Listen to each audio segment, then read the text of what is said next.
Have you ever read those verses at the beginning of Genesis chapter 6 about the sons of God marrying the daughters of men and wondered what's going on there? Who exactly are these sons of God? Who are the daughters of men? And was it a good thing that they got married? Let's take a look.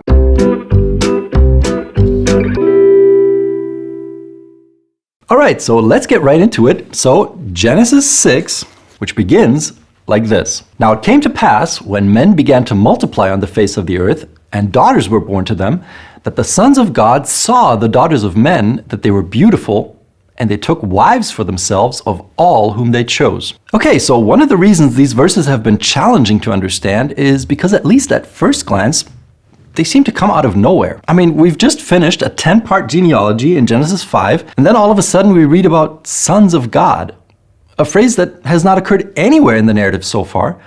And the obvious question is, who are these sons of God? Are these angels, like some people say?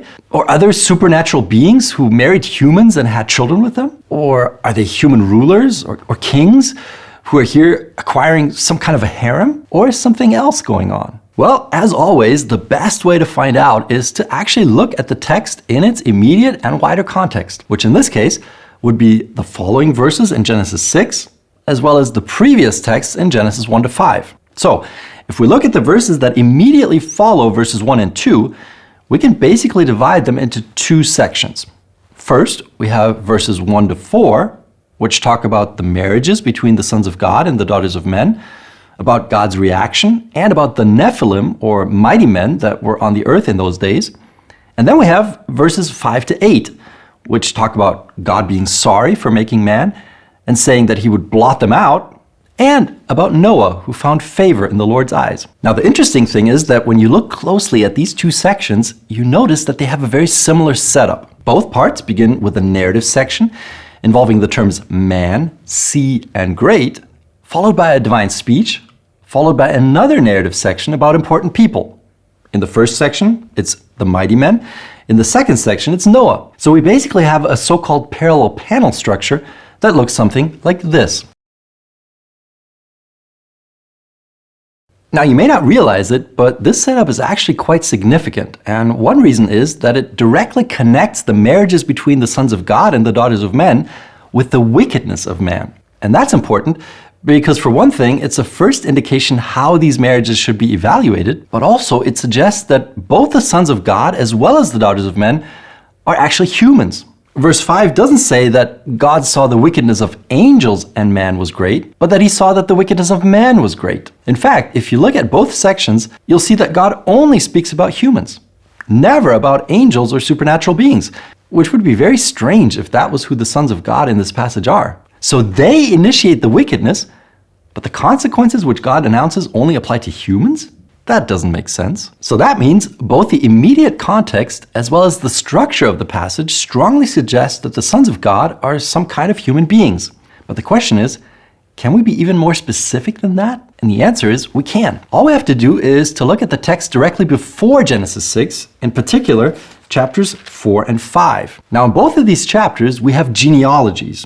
And when you take a look at these, you'll notice that even though the expressions sons of God and daughters of men are not mentioned there, the terms sons and daughters do appear quite a number of times. So right before Genesis 6, sons and daughters are mentioned, and they're all clearly human. Well, you say, that may be so, but these are the sons of God. Doesn't that suggest that they are supernatural beings? And the answer is, not necessarily. Remember what Jesus says in the Sermon on the Mount? Blessed are the peacemakers, for they shall be called sons of God. Or when Paul says in Romans 8 that all who are led by the Spirit of God are sons of God. Or when God says in 1 Chronicles 28 that Solomon will be his son. So was Solomon a supernatural being? Of course not.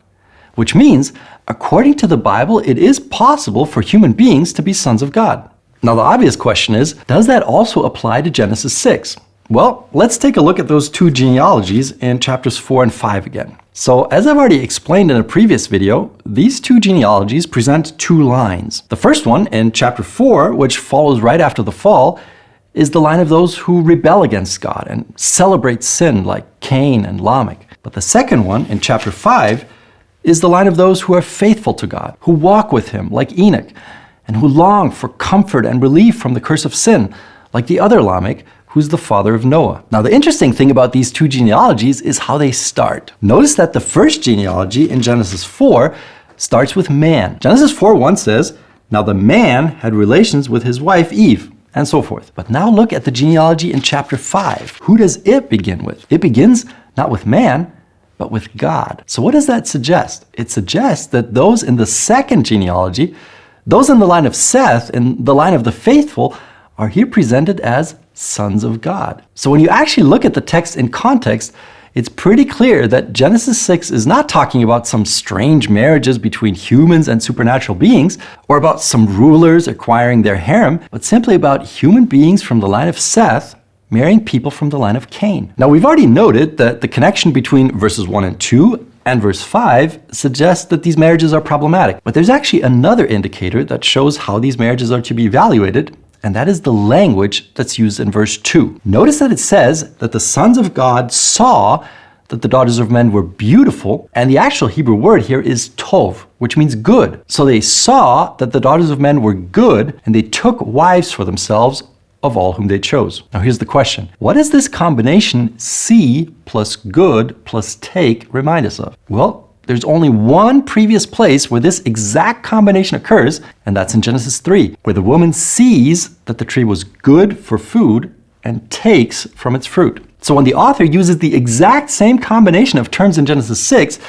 it's clear that he views these actions by the sons of God as problematic, because they're basically doing the same thing Eve did. Instead of trusting God, they're taking something they shouldn't. And the reason they shouldn't becomes clear in the following verses, because through the blending of the two lines, evil becomes so rampant on earth that in the end, only 8 people remain that are faithful to God. It's a sad story, and yet there's hope, because one of that line, one son of God remains faithful. He listens to God and does what he tells him to do, which is to make a way of escape from the coming judgment. And so Noah becomes this savior figure who brings those who belong to him safely through the waters of the flood. And by doing so, he points forward to the divine Savior, the Son of God, who did not join forces with evil, but was faithful, even to the point of death, so that everyone who belongs to him can be saved and have everlasting life. So here's the question.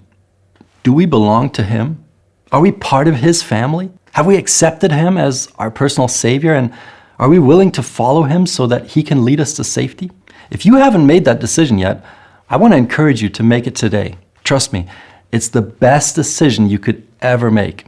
And if you want to learn more about studying the Bible in a deeper way so that you can understand even difficult texts and find Jesus everywhere in this book, then go watch this playlist right here where I show you step by step how the Bible works and what you need to pay special attention to when you study this book.